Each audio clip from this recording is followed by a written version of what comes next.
Venom number 4 was published few days ago with this impressive cover showing Venom fighting Mr. Carson, aka Spearhead. Dylan met Archer Lyle for help as his father told him to do, and together they went into a research facility connected to the mysterious absent throne, but Archer betrayed Dylan and he was captured.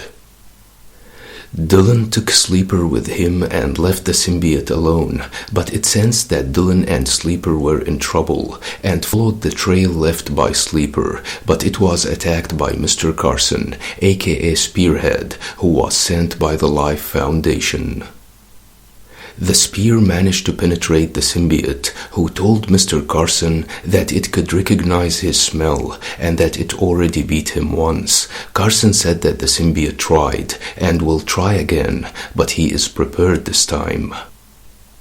He activated the spear, which started vibrating and knocked the symbiote away. Carson said that he can't understand why Mr. Drake is impressed with the symbiote and wants to study it, but he will follow the orders anyway. He penetrated the symbiote with the spear again, remarking that it has resonant nanomaterials, self-healing and self-assembling molecules that vibrate with the spear that will disrupt the symbiote's ability to morph or to take a shape.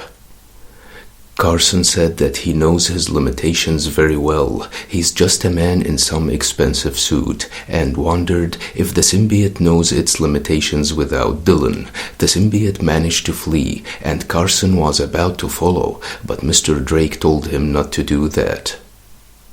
In the Alchemax research facility, Dylan was held and subjected to tests. He was lost, in pain, and afraid. When times were rough, he knew that his father would come out fighting for him, and that was when the unexpected happened. The symbiote containment units shattered, and the symbiotes merged, forming Eddie's face. Dylan did not believe what he saw, and asked if that was his father. Eddie said that he can't hold this form for long, and asked if Dylan contacted Archer Lyle. Dylan shouted that Archer betrayed him, and bonding with the symbiote was what got him there. The boy was confused and did not know who the real Eddie was and whom to believe. Eddie was shocked to hear that and said that he was out of time, but can still fix all that, and that Kang was wrong.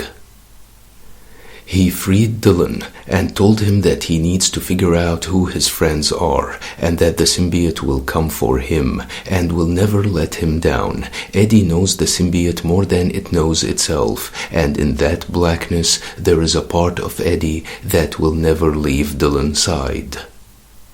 Eddie's face then melted, but his speech was more than enough to inspire Dylan, who managed to break free and went to the place where Sleeper was imprisoned, but he was soon surrounded by the armed guards.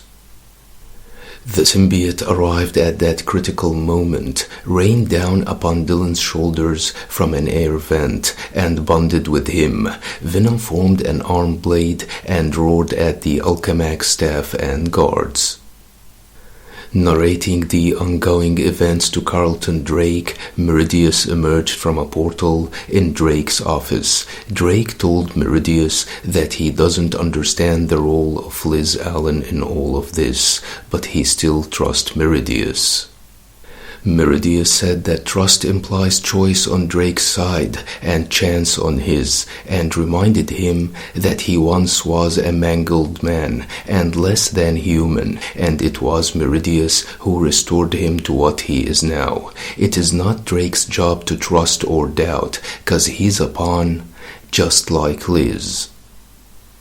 He will continue to push the symbiote beyond its limitations, and Liz will continue to push Dylan beyond his, and Meridius will play his part. He then spawned a giant red symbiote he called Bedlam, and told it to scare Dylan a little.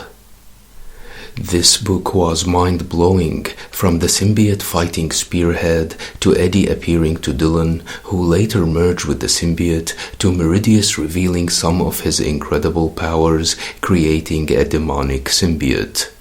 Let me know what you think about this book, and don't forget to subscribe, share, and like. Thanks for watching and have a nice one.